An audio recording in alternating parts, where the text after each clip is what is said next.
पर विद्यार्थी सम्मान से आपकी तरफ से 10 रुपए ग्राम आपकी चरणों में कोट कोट बंदी हो। आगे गुरु महाराज जी का छाप है। यही विधि के जो गाय निरंतर आप ही दर्शन पावे,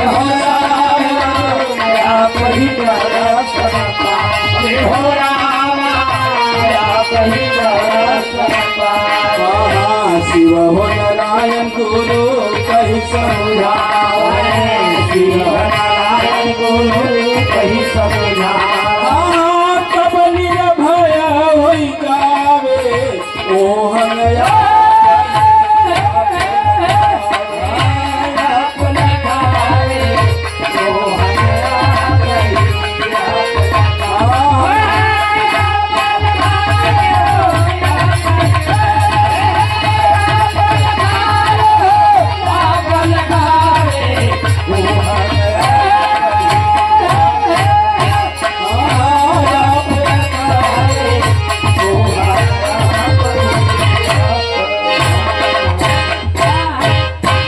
से बंदगी अगर कहीं भजन में त्रुटि हो तो उसे क्षमा करिएगा।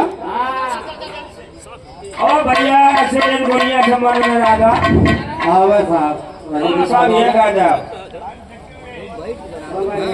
10 मिनट का समय आप ले लीजिए और इसके बाद हमारे ब्रिगेड साहब यहाँ